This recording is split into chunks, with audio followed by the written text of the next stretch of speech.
Hello everyone. Daily current affair series में आज हम लोग देखेंगे 22 से 24 दिसंबर 2024 के करंट अफेयर। तो आते हैं आज के पहले करंट अफेयर पे। केंद्रीय अप्रत्यक्ष कर और सीमा शुल्क बोर्ड सीबीआईसी ने हाल ही में नई दिल्ली में एक वैश्विक भारत अधिकृत आर्थिक ऑपरेटर कार्यक्रम की मेजबानी की और इसमें किसके साथ सहयोग शामिल है। मैं यहाँ पे ऑप्शन नहीं पढ़ूंगा, सीधे आंसर बताते हुए चलूंगा। तो ऑप्शन ए आपका यहाँ पे सही आंसर होगा, वर्ल्ड बैंक। केंद्रीय अप्रत्यक्ष कर और सीमा शुल्क बोर्ड सीबीआईसी ने हाल ही में नई दिल्ली में एक वैश्विक भारत अधिकृत आर्थिक ऑपरेटर कार्यक्रम की मेजबानी की और इसमें किसके साथ सहयोग शामिल है। तो वर्ल्ड बैंक का ऑप्शन है आपका यहाँ पे सही आंसर होगा। अब यहाँ से कुछ इंपॉर्टेंट पॉइंट देख लेते हैं। अच्छा, इस इवेंट में किसने पार्टिसिपेट किया था?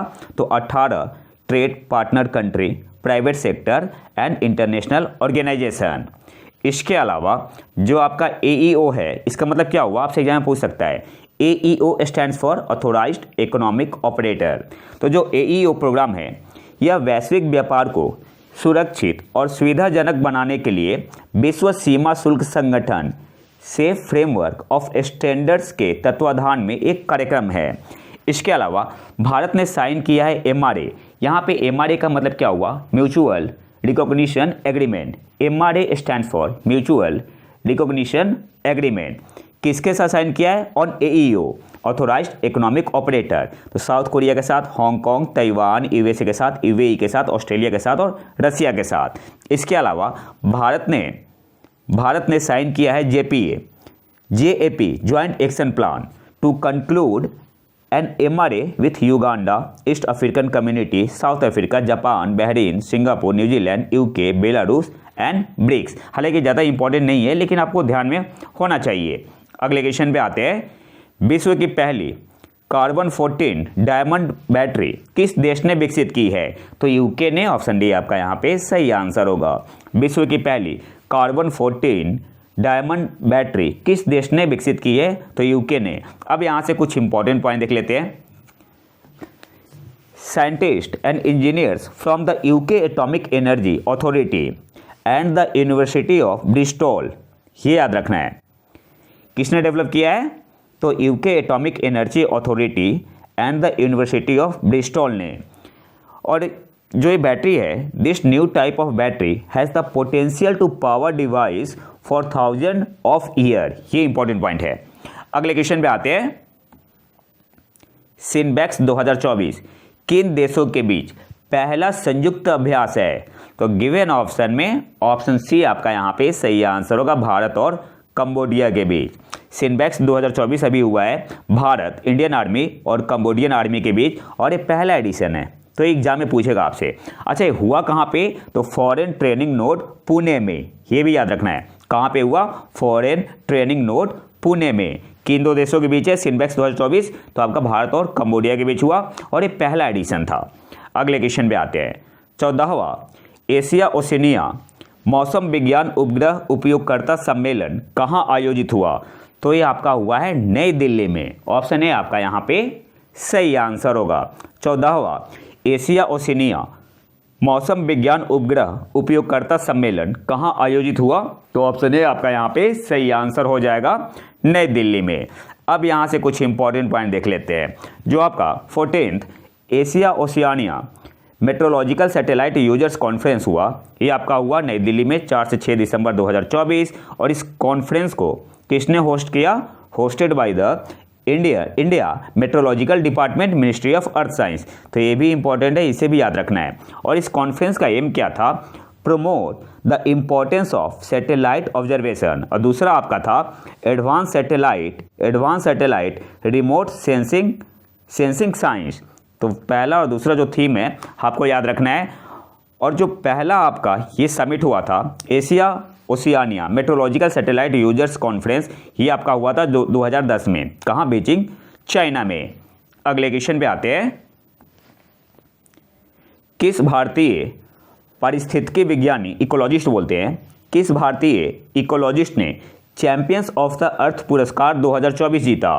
तो गिवन ऑप्शन में ऑप्शन बी आपका यहाँ पे सही आंसर होगा, माधव गडगिल। किस भारतीय इकोलॉजिस्ट ने चैंपियंस ऑफ द अर्थ पुरस्कार 2024 जीता? तो ऑप्शन बी आपका यहाँ पे सही आंसर होगा, माधव गडगिल। अच्छा, आपको बताना है कि डॉक्टर पूर्णिमा देवी वर्मन जी को इनको कब मिला था? इन्हें भी मिला है, तो कौन से साल में मिला है? इसका आंसर आपको इसका आंसर आपको कमेंट बॉक्स में बताना है। और 2024 का जो मिला है, किसे मिला है? माधव गडगिल जी को। ऑप्शन बी आपका यहाँ पे सही आंसर होगा। अच्छा, इनका संबंध है वेस्टर्न घाट से, ठीक है, जो आपका कमेटी बना था। टोटल 6 लोगों को मिला है। ब्राज़ील की स्वदेशी लोगों की मंत्री सोनिया गुजजारा को किस श्रेणी में? तो पॉलिसी लीडरशिप कैटेगरी में, नीति नेतृत्व श्रेणी में। दूसरे है एमी बोवर्स कॉर्डलिस, एक स्वदेशी अधिकार वकील को कौन सी कैटेगरी में मिला है? तो इंस्पिरेशन एंड एक्शन कैटेगरी, प्रेरणा और कार्रवाई श्रेणी में। रोमानियाई पर्यावरण रक्षक गैब्रियल पॉन को इंस्पिरेशन एंड एक्शन कैटेगरी में सम्मानित किया गया है। टोटल 6 लोगों को मिला है, एक आपका ऑर्गेनाइजेशन भी है। चीनी वैज्ञानिक लू क्यू को विज्ञान और नवाचार श्रेणी में सम्मानित किया गया है। साइंस एंड इनोवेशन कैटेगरी में किसे दिया गया है? तो चीनी वैज्ञानिक है जिनका नाम है लू क्यूई। नेक्स्ट आते हैं, और इंडियन इकोलॉजिस्ट जिनका नाम है माधव गडगिल, इन्हें मिला है लाइफ टाइम अचीवमेंट श्रेणी में, ये इंपॉर्टेंट है। और स्केम है SCKEM, जो क्या है? एक एंटरप्रेन्योरियल विजन कैटेगरी में मिला है। एक क्या है? सम्मानित एक अस्थायी कृषि पहल है। जो सेकेम है SCKEM एंटरप्रेन्योरियल विजन कैटेगरी में मिला है, में सम्मानित एक अस्थायी कृषि पहल है जो मिस्र में किसानों को अधिक टिकाऊ कृषि में बदलाव में मदद कर रही है। तो आपको सब याद रखना है, कहीं से भी एग्जाम में क्वेश्चन पूछ सकता है। इसके अलावा यूनाइटेड नेशन जनरल असेंबली ने 2021 से 2030 को डिक्लेयर किया है event decade on ecosystem restoration, ये भी इंपॉर्टेंट पॉइंट है। अगले क्वेश्चन पे आते हैं। हर वर्ष अंतर्राष्ट्रीय मानवाधिकार दिवस कब मनाया जाता है? तो कब मनाते हैं? 10 दिसंबर को। ऑप्शन डी आपका यहाँ पे सही आंसर होगा। हर वर्ष अंतर्राष्ट्रीय मानवाधिकार दिवस कब मनाया जाता है? 10 दिसंबर को। 2024 की थीम क्या है? Our rights our future right now. अंतर्राष्ट्रीय मानवाधिकार दिवस कब मनाते हैं? 10 दिसंबर को। 2024 की थीम क्या है? Our rights our future right now. तो थीम भी इंपॉर्टेंट है, थीम भी आपको याद रखना है।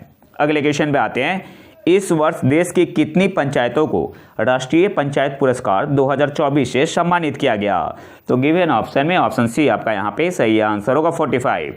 इस वर्ष देश की कितनी पंचायतों को राष्ट्रीय पंचायत पुरस्कार 2024 से सम्मानित किया गया? तो ऑप्शन सी आपका यहाँ पे सही आंसर होगा, 45। अब यहाँ से कुछ इंपॉर्टेंट पॉइंट देख लेते हैं। The event was presided over by honourable president of India Shrimati Droupadi Murmu ji. Total 45 पंचायतों को दिया गया राष्ट्रीय पंचायत पुरस्कार 2024। और इस इवेंट में एक बुक अनवील्ड किया गया जिसका टाइटल क्या है? Best practices on work of awardee panchayat. Book का टाइटल क्या है? Best practices on work of awardee panchayat. इसके अलावा जो पंचायत को रैंक दिया गया, panchayats were ranked and recognised based on their performance across 9 thematic areas, ये याद रखना है।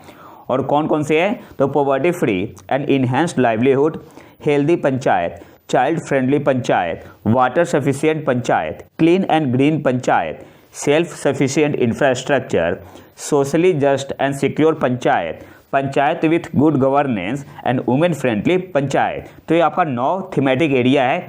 यहाँ से एग्जाम में क्वेश्चन पूछ सकता है, तो याद रखना है कौन से 9 थीमेटिक एरिया है। इसके अलावा जो नेशनल पंचायत अवार्ड है, ये यूजुअली कब दिया जाता है? 24 अप्रैल को every year. The national panchayat awards are usually celebrated on April 24 every year in conjunction with national panchayati raj day. लेकिन इस बार 2024 में चुनाव था आपका लोकसभा का, तो इसकी वजह से इसे रीशेड्यूल कर दिया गया। और कब दिया गया? 11 दिसंबर को दिया गया है 2024 में। अगले क्वेश्चन पे आते हैं।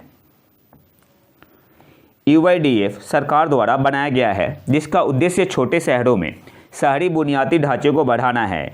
आपसे पूछ रहा है कि UIDF का मतलब है, तो UIDF का मतलब क्या होता है? Urban infrastructure development fund. Option A आपका यहाँ पे सही आंसर होगा। UIDF सरकार द्वारा बनाया गया है जिसका उद्देश्य छोटे शहरों में शहरी बुनियादी ढांचे को बढ़ाना है। UIDF का मतलब है अर्बन इंफ्रास्ट्रक्चर डेवलपमेंट फंड। अब यहाँ से कुछ इंपॉर्टेंट पॉइंट देख लेते हैं। Government has set up the urban infrastructure development fund through use of priority sector lending shortfall for creating urban infrastructure in tyre 2 and tyre 3 cities. तो ये भी इंपॉर्टेंट पॉइंट है, की पॉइंट है, याद रखना है। किसके लिए है? टायर 2 एंड टायर 3 सिटी के लिए। और इसका एम क्या है? जो UIDF है अर्बन इंफ्रास्ट्रक्चर डेवलपमेंट फंड, इसका एम क्या है? To supplement the effort of the state government for urban infrastructure development work implemented through public state agency municipal corporation and urban local body. और इस fund को manage किसके द्वारा किया जा रहा है? तो नेशनल हाउसिंग बैंक के द्वारा। और इस प्रोजेक्ट का जो मिनिमम साइज है कितना है? 5 करोड़ है। मिनिमम साइज कितना है? 5 करोड़ है। और नॉर्थ ईस्ट एंड हिली स्टेट के लिए 1 करोड़। और जो मैक्सिमम साइज है वो कितना है? 100 करोड़ है। अगले क्वेश्चन पे आते हैं। उम्र बढ़ने को धीमा करने वाले अणुओं की खोज के लिए IIIT दिल्ली द्वारा विकसित EI संचालित प्लेटफॉर्म का नाम क्या है? तो एज एक्सटेंड, ऑप्शन बी आपका यहाँ पे सही आंसर होगा। उम्र बढ़ने को धीमा करने वाले अणुओं की खोज के लिए IIIT दिल्ली द्वारा विकसित EI संचालित प्लेटफॉर्म का नाम क्या है? एज एक्सटेंड, ऑप्शन बी आपका यहाँ पे सही आंसर होगा। अच्छा, यहाँ पे IIIT का मतलब क्या हुआ? Indraprastha institute of information technology Delhi. अगले क्वेश्चन पे आते हैं। कौन सा देश RS-28 सरमत अंतर महाद्वीपीय ballistic missile intercontinental ballistic missile, जिसे सतन 2 के नाम से जाना जाता है, के साथ अपनी सैन्य क्षमताओं को आगे बढ़ा रहा है? तो कौन से देश का है? RS-28 सरमत इंटरकॉन्टिनेंटल बैलिस्टिक मिसाइल, जिसे सतन 2 के नाम से भी जानते हैं, तो ये आपका रूस का है। ऑप्शन डी आपका यहाँ पे सही आंसर होगा। अगले क्वेश्चन पे आते हैं। युवा सहकार योजना किस संगठन द्वारा लागू की गई है? तो NCDC के द्वारा, ऑप्शन है आपका यहाँ पे सही आंसर होगा।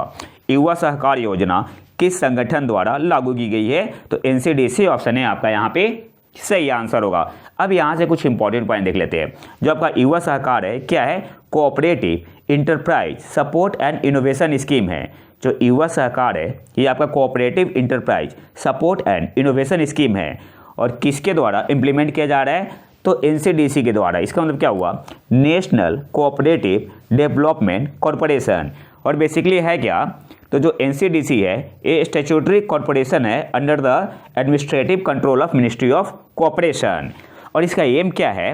जो युवा सहकार योजना है इसका एम है to encourage newly form cooperative society with new या इनोवेटिव आइडियाज।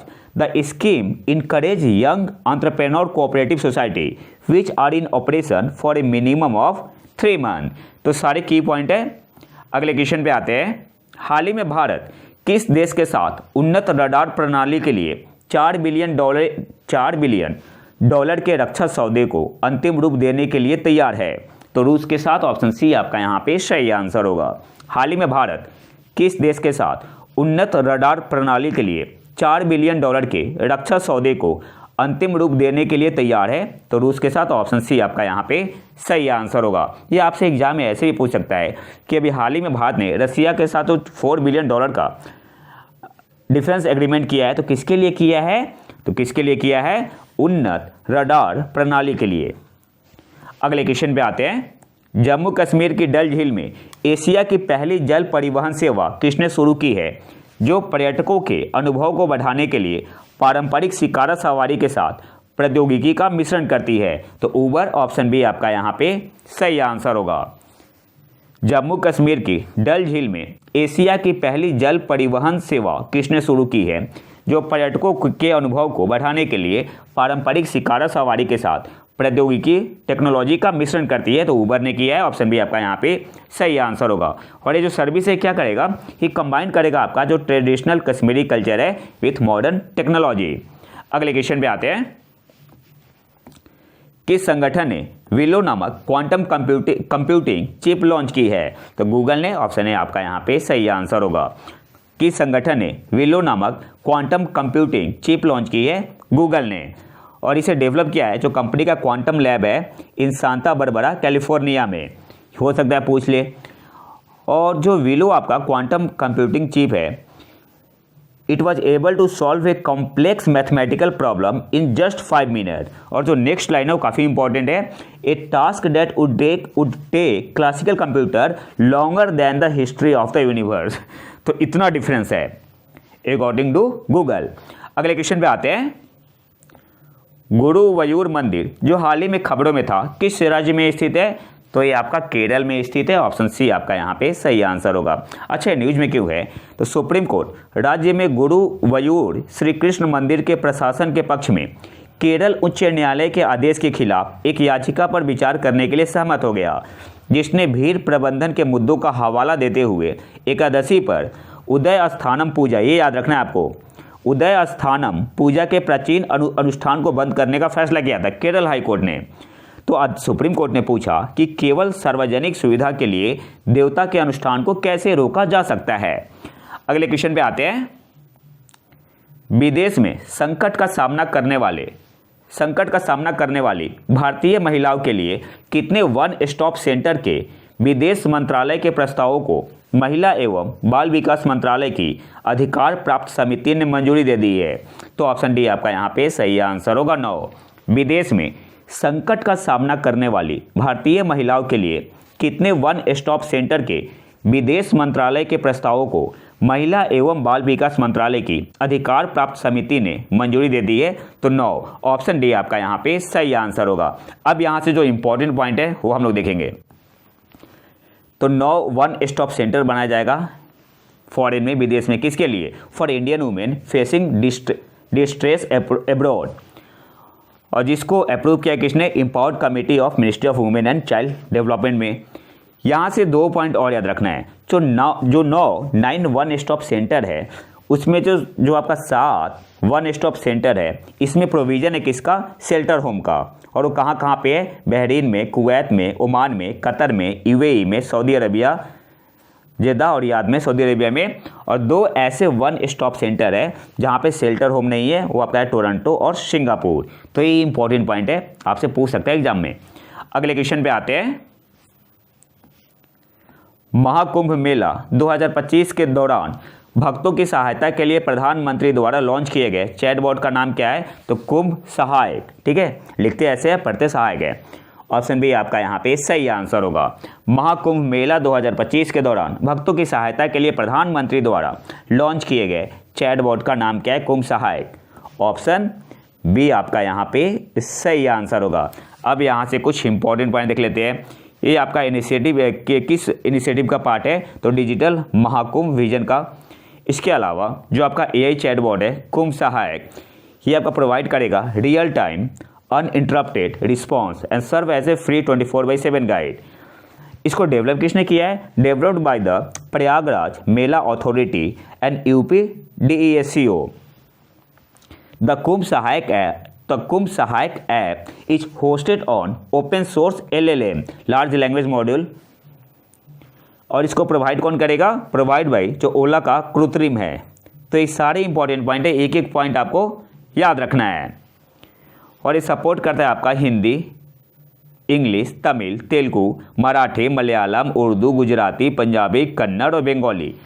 किस भाषा को सपोर्ट करता है? जो आपका ये चैटबॉट है कुंभ सहायक हिंदी, इंग्लिश, तमिल, तेलुगु, मराठी, मलयालम, उर्दू, गुजराती, पंजाबी, कन्नड़ एंड बंगाली।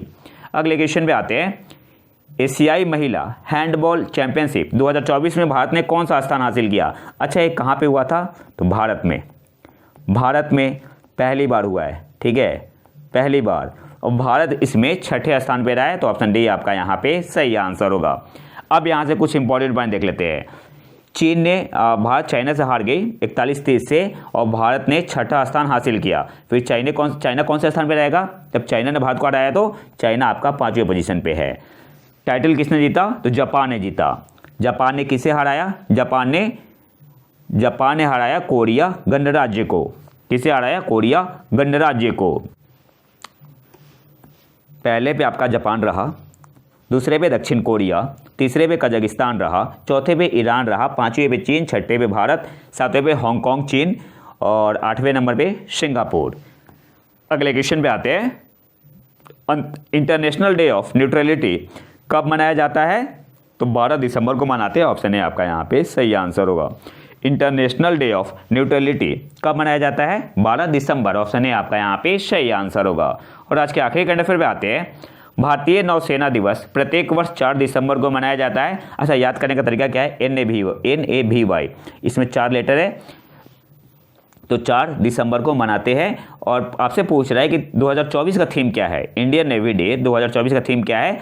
तो ऑप्शन बी आपका यहाँ पे सही आंसर होगा, strength and power through innovation and indigenisation. Option B आपका यहाँ पे सही आंसर होगा। इंडियन नेवी डे 2024 का थीम क्या है? Strength and power through innovation and indigenisation. Option B आपका यहाँ पे सही आंसर होगा। तो ये था हमारा आज का लेक्चर। अगर आपको इसका PDF चाहिए तो आप हमारे टेलीग्राम चैनल प्रतीक IQ करंट अफेयर को ज्वाइन कर सकते हैं। और अगर वीडियो पसंद आए तो लाइक करें और चैनल को सब्सक्राइब जरूर कर ले। मिलते हैं नए वीडियो में नए टॉपिक के साथ, तब तक के लिए नमस्कार, जय हिंद।